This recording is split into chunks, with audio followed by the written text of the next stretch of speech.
అయ్యాక లబ్ధిదారులు కొందరు మాట్లాడతారు. సభ్యులు, మా అందరి ప్రీతమ నాయకులు గౌరవనీయులు కొండపల్లి శ్రీనివాస్ గారికి ఆయన యొక్క నైపుణ్యతను గుర్తించి టికెట్ ఇవ్వడమే కాకుండా గెలిపించి ఇప్పుడు మంత్రివర్గంలో కూడా కొత్తగా చోటు కల్పించినందుకు గజపతి నగరం ప్రజలు, పెద్దలు, తెలుగుదేశం పార్టీ తరఫున ముఖ్యమంత్రి గారికి, లోకేష్ గారికి, పార్టీ అధ్యక్షులు అచ్చెన్నాయుడు గారికి అందరికీ కూడా సహకరించిన జిల్లా పెద్దలు పుష్పాటి అశోక్ గజరాజు గారికి అందరికీ కూడా హృదయపూర్వక నమస్కారాలు తెలియజేసుకుంటున్నాం. అయితే ఈ ప్రెస్ మీట్ తాలూకా ముఖ్య ఉద్దేశం ఏంటంటే, ముఖ్యమంత్రి గారు 5 ఫైళ్ళ మీద సంతకాలు చేశారు.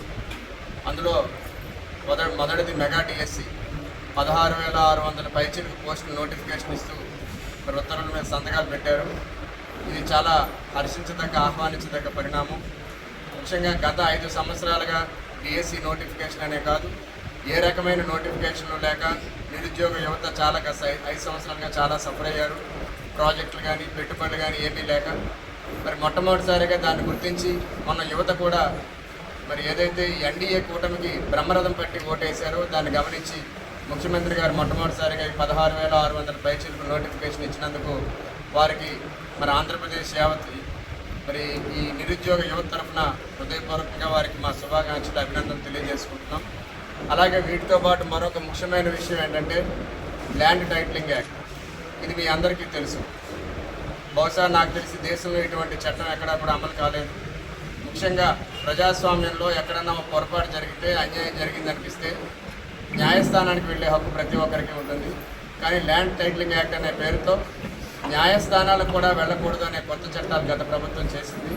మరి వాటన్నింటినీ కూడా ప్రజాభీష్టం మేరకు మేము గత ఎన్నికల సమయంలో ఎక్కడ తిరుగుతున్నా కూడా గ్రామాల్లో రైతులు, పెద్దలు కూడా ఈ ల్యాండ్ టైటిలింగ్ యాక్ట్ మీద పూర్తిగా అవగాహన లేకుండా భయంతో కూడా ఈ యాక్ట్ వల్ల మాకు చాలా నష్టం జరుగుతుందేమో, మాకు కష్టం వస్తే ఎలా ఎవరికి చెప్పుకోవాలని భయపడుతున్నారు. దీన్ని గమనించి మరి వీటన్నింటినీ కూడా మరి స్థానిక ఎమ్మెల్యే అభ్యర్థుల ద్వారా మరి ముఖ్యమంత్రి గారికి కూడా ఆనాడు తెలియజేసినప్పుడు మరి ఏదైతే ప్రభుత్వం అధికారంలోకి వస్తుందో ఈ ల్యాండ్ టైటిలింగ్ యాక్ట్ను కూడా రద్దు చేస్తామని మరి ఆయన ఏదైతే మాట ఇచ్చారో దాని ప్రకారం ఈ రోజున ల్యాండ్ టైటిలింగ్ యాక్ట్ రద్దు చేస్తూ ఉత్తర్వులు విడుదల చేయడం అనేది చాలా హర్షణీయమైన పరిణామం.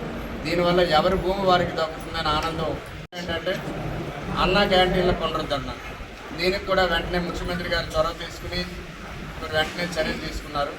ఒకప్పుడు ఎక్కడైనా సరే పనికి గట్ట వెళ్ళేవాళ్ళు డైలీ లేబర్ ఉంటే అక్కడ దగ్గరలో అన్నా క్యాంటీన్లు ఉంటే కనుక 5 రూపాయలకు 10 రూపాయలకి అక్కడ భోజనం చేసి చాలా సౌకర్యంగా ఉండేది. అన్నా క్యాంటీన్ రద్దు చేసిన తర్వాత ముఖ్యంగా శ్రామికులు, కూలీలు, కార్మికులు, కర్షకులు వీళ్ళే బాగా ఇబ్బందులు పడ్డారు. బట్ ఏ కారణంతో గత ప్రభుత్వం రద్దు చేసిందో తెలియదు. కానీ ఇప్పుడు మాత్రం వచ్చిన వెంటనే ఏదైతే సదుద్దేశంతో వాటిని పెట్టారో అదే అన్నా క్యాంటీన్ని పునరుద్ధరించడం కూడా చాలా హర్షించదగ్గ పరిణామం. మరి గజపతి నగరం నియోజకవర్గంలోని